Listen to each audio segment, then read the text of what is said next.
কলিযুগ অর্থাৎ আজকের যুগ, যেখানে সত্য চাপা পড়ে আছে মিথ্যার ভারে, ন্যায় হার মানছে অধর্মের কাছে, আর মানুষ ভুলে যাচ্ছে নিজের প্রকৃত ধর্ম। হিন্দু পুরাণ অনুযায়ী এই কলিযুগের শেষে আসবেন একজন, যিনি পুরো পৃথিবীকে মুক্ত করবেন এই অন্ধকার থেকে। তিনি হলেন কল্কি অবতার, ভগবান বিষ্ণুর দশম ও চূড়ান্ত অবতার। বন্ধুরা, আমি সব্যসাচী রয়েছি আপনাদের সাথে। আজকের ভিডিওতে আমি আলোচনা করব কে এই কল্কি, কোথায় এবং কবে তিনি আসবেন, কেন তার আগমন এতটা গুরুত্বপূর্ণ এবং তার আগমন কিভাবে বদলে দেবে আমাদের পৃথিবীর ভাগ্য। তো বন্ধুরা, ভিডিওটি শেষ পর্যন্ত দেখার অনুরোধ রইল। আর সেই সাথে আপনি যদি আমার চ্যানেলে নতুন হয়ে থাকেন তবে প্লিজ চ্যানেলটি সাবস্ক্রাইব করে দেবেন। বলা হয় সময় চক্রাকারে চলে, সত্য, ত্রেতা, দাপর এবং সর্বশেষে কলিযুগ। প্রত্যেক যুগের শেষে পৃথিবী যখন তার ভারসাম্য হারায়, তখন ভগবান বিষ্ণু অবতার রূপে আবির্ভূত হন। এই ধারায় মোট 10টি অবতারের কথা বলা হয়েছে, যাকে বলে দশাবতার। এর মধ্যে 9 জন অবতার ইতিমধ্যে এসেছেন। দশম অবতার কল্কি এখনও আসেননি, কিন্তু পুরাণ বলে তার আগমন অবশ্যম্ভাবী। দশা অবতার অনুসারে প্রথমে ছিলেন মৎস্য অবতার, এরপর কুম্ভ, বরাহ, নরসিংহ, বামন, পরশুরাম, রাম, কৃষ্ণ এবং বুদ্ধ। শেষ ও চূড়ান্ত রূপ কল্কি। কল্কি শব্দের অর্থ সময় অথবা ধ্বংসকারী। তিনি সময়ের শেষ প্রান্তে এসে সমস্ত অধর্মের ধ্বংস ঘটিয়ে নতুন এক সত্য যুগের সূচনা করবেন। পুরাণ অনুযায়ী কল্কি জন্ম নেবেন ভারতের উত্তর প্রান্তে সম্বল নামের একটি পবিত্র গ্রামে। তিনি এক ব্রাহ্মণ পরিবারে জন্ম নেবেন। তার মাতা পিতা হবেন সুমতি ও বিষ্ণুযশা, যিনি সকল বেদ ও জ্ঞানের অধিকারী হবেন। তিনি সাধারণভাবে বড় হবেন এবং ভগবান কল্কির 2 স্ত্রী থাকবেন, পদ্মাবতী এবং রমা। পদ্মাবতী হলেন সিংহলের রাজা বৃহদ্রথমের কন্যা, যিনি হলেন লক্ষ্মীর অবতার।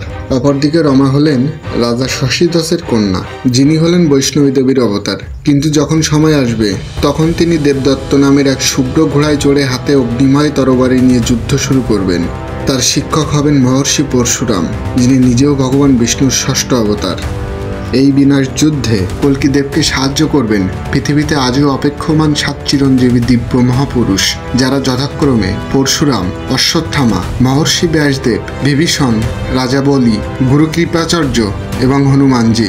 এই 7 চিরঞ্জীবী কোনো না কোনোভাবে কল্কি দেবকে সাহায্য করবেন অধর্মের বিনাশ করতে, এবং তারা কল্কি দেবের কার্য সম্পাদন শেষে নিজেরাও মুক্তি পাবেন পৃথিবী থেকে। বলা হয় পুরীর জগন্নাথ মন্দিরের গর্ভগৃহে থাকা শ্রীকৃষ্ণের হৃদয় ব্রহ্ম পদার্থ রূপে ভগবান বিষ্ণু তার শরীরে অ্যাডজাস্ট করে নেবেন, এবং উড়িষ্যার একটি সূর্য মন্দিরে গর্ভগৃহে রাখা আছে মহাভারতের কর্ণের রক্ষা কবচ কুণ্ডলী, যেটা রক্ষা করছেন স্বয়ং তক্ষক নাগ। আর এই সমস্ত ব্রহ্ম পদার্থের বিষয়ে কেবল 7 চিরঞ্জীবীরাই জানেন, যেমন পরশুরাম, হনুমানজি। এই সমস্ত ব্রহ্ম পদার্থ এবং শিবের উপহার দেওয়া দেবতাদের তরবারি দিয়ে 64 কলাযুক্ত কল্কি অবতার কলিপুরুষের সাথে যুদ্ধ করবেন, এবং শিবের উপহার দেওয়া তরবারি দিয়েই তিনি দুষ্ট ও অধার্মিকদের ধ্বংস করবেন। শাস্ত্র মতে কলিযুগ চলবে প্রায় 4,32,000 বছর। এই সময়ের মধ্যে মানুষের নৈতিকতা ধীরে ধীরে কমে যাবে, ধর্ম হারিয়ে যাবে, সমাজে হিংসা বাড়বে, লোভ, অবিচার আর অবাধ্যতা গ্রাস করবে, মানুষ আত্মকেন্দ্রিক হয়ে পড়বে, গুরুজনদের সম্মান থাকবে না, ধর্ম কেবল নামেই থাকবে, কাজে নয়। আর তখনই কল্কি আসবেন। এখন প্রশ্ন হলো, কল্কি কেবল একজনই ব্যক্তি, নাকি একটি শক্তি, নাকি একটি মানসিক অবস্থান? অনেক আধ্যাত্মিক গুরু বলেন কল্কি আমাদের বাইরে নয়, আমাদের মধ্যেই আছেন। যখন আমরা অন্যায়ের বিরুদ্ধে রুখে দাঁড়াই, সত্যের পথে থাকি, নিজেকে শুদ্ধ করার চেষ্টা করি, সেই সময় আমরা কল্কির শক্তিকে ধারণ করি। এই দৃষ্টিকোণ অনুযায়ী কল্কি একটি চেতনার নাম, একটি বোধ, যা জাগ্রত হয় প্রতিটি ন্যায়ের সংগ্রামে। তবে আবার অনেকেই বিশ্বাস করেন কল্কি বাস্তবে একদিন পৃথিবীতে আবির্ভূত হবেন বিষ্ণুর আরও 9টি অবতারের মতো। ভগবত পুরাণে বলা হয়েছে, যখন কলিযুগ চূড়ান্তভাবে কলুষিত হবে তখন ভগবান বিষ্ণু কল্কি রূপে আবির্ভূত হবেন। তাছাড়া কল্কির একটি প্রতীক চিত্র বহু পুরানো চিত্রকলায় পাওয়া যায়। সাদা ঘোড়ার উপর চেপে আসছেন এক রাজসিক পুরুষ, হাতে অগ্নিময় তরবারি, পিছনে সময়ের ধুলো, সামনে ধর্মের পতাকা। কিন্তু কবে আসবেন তিনি? পুরাণ অনুসারে কলিযুগের প্রায় শেষ দিকে, মানে এখন থেকে কয়েক লক্ষ বছর পর কল্কির আগমন হবে। কিন্তু কিছু কিছু ধর্ম বিশারদ বলেন সময়ের গতি পরিবর্তিত হচ্ছে এবং কল্কির আগমন হয়তো যথাসময়ের আগেই ঘটবে, কারণ সমাজের অবক্ষয় দ্রুত গতিতে ঘটছে। ধারণা করা হচ্ছে খুব তাড়াতাড়ি কলির অবতার কল্কি জন্ম নেবেন এবং বিশ্বযুদ্ধের কারণ হবেন, আর সেই যুদ্ধে নেতৃত্ব দান করবেন।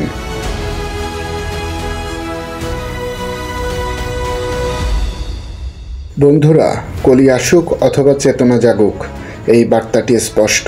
অধর্ম ও অন্যায়ের বিরুদ্ধে রুখে দাঁড়াতে হবে। ন্যায় ও সত্যের পথে সমাজের মুক্তি ঘটবে।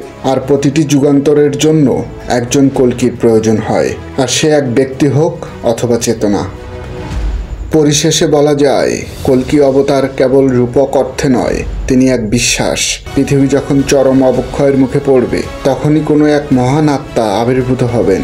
তিনি হবেন নেতৃত্ব, সাহস, শুদ্ধতা ও ন্যায়ের প্রতীক, এবং সেই মুহূর্তেই শুরু হবে নতুন যুগের সূচনা, সত্য যুগের পুনরাবির্ভাব। বন্ধুরা, আপনার মতে কলি কি শুধুই রূপক অর্থে, নাকি তিনি সত্যিই পৃথিবীতে আসবেন অধর্মের বিনাশ করতে?